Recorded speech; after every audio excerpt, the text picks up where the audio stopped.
সকালে বসেছিলাম মোমো বানাতে, আর মা এদিকে আমাদের জন্য ডিম টোস্ট বানিয়ে চলে এসেছে। খাওয়া দাওয়া কমপ্লিট করে মোমোটা সব বানিয়ে ফেললাম। দেন তারপরই ফ্লিপকার্ট থেকে কল আসলো, আমার একটা পার্সেল এসেছে। অর্ডার দিয়েছিলাম কর্নফ্লেক্স আর এদিকে মেয়োনিজ অর্ডার দিয়েছিলাম। সেগুলো নিয়ে বাড়ি এসে দেখছি এদিকে মোমোটা সব অলরেডি স্টিম হয়ে গেছে। মোমোটা সব স্টিম করে আমিও ফাইনালি বিকালের দিকে গাড়িটা গুছিয়ে ফেললাম। আকাশের অবস্থা থেকে ভালো না, অলরেডি 1-2 ফুট করে বৃষ্টি পড়ছে। দেন তারপরে গাড়িটা ফাইনালি নিয়ে চলে আসলাম। আমি এদিকে তাড়াতাড়ি করে দোকানটা ওপেন করছিলাম, কেননা আকাশের দিকে খুব মেঘ, যখন তখন জোরে বৃষ্টি চলে আসতে পারে। দোকানটা ওপেন করার পর সকালে যে মেয়োনিজটা অর্ডার দিয়েছিলাম সেটা আনতে ভুলে গেছিলাম। আবার বাড়ি চলে গেলাম, বাড়ি গিয়ে মেয়োনিজটা নিয়ে চলে আসলাম। তারপরে আবার চলে আসলো জোরে বৃষ্টি। দেন তারপর খানিকক্ষণ অপেক্ষা করার পর এই দাদাটা চলে আসলো। দাদারা বললো 3 প্লেট কুরকুরে মোমো পার্সেল নিয়ে যাবে। আমি এদিকে ঝটপট করে তেলটা গরম করে কুরকুরে মোমোগুলো এদিকে ফ্রাই করে দাদাকে ফাইনালি পার্সেলটা দিয়ে দিলাম। একটু পরই দাদা দূরে চলেছে, বৃষ্টিতে অলরেডি ভিজেই গিয়েছে। দাদারা বললো কুরকুরে মোমো খাবে, আমি এদিকে কুরকুরে মোমোটা ফ্রাই করে এক এক করে দাদাদেরকে দিয়ে দিলাম। দেন তারপরে সন্ধ্যা হয়ে গেল, সন্ধ্যার দিকে বৃষ্টিটা একটু কমলো। বৃষ্টির মধ্যে বাজারে এমনি লোকজন কম আসে, তাও সন্ধ্যার দিকে কিছু কাস্টমার এসেছিল। সন্ধ্যার পরপরই রাতের দিকে রাহুলদা চলে আসলো। রাহুলদা বলে একবার চিকেন মোমো খাবে। চিকেন মোমোটা দেওয়ার পরই দেখি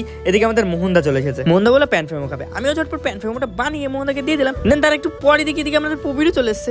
পবির বলে একবার চিকেন মোমো খাবে, ওকেও একবার চিকেন মোমো দিয়ে দিলাম। তারপরে দেখি আমার ভাই এদিকে ওদের বন্ধুর সাথে বাইকে করে সেই কৃষ্ণনগরতে চলে এসেছে কুরকুরে মোমো খাওয়ার জন্য। এদিকে 2 প্লেট কুরকুরে মোমো ওদেরকে দিয়েই এদিকে দেখি এই দাদারা চলেছে। এই দাদারা এদিকে ভিডিও বানাচ্ছে। 2 প্লেট চিকেন মোমো অর্ডার করেছিল, আমিও চিকেন মোমোটা দিয়ে দোকানটার দিকে ফাইনালি বন্ধ করেছিলাম, যেহেতু অনেক রাতে ছিল। তারপর চলে গেলাম বাড়ি। টাটা।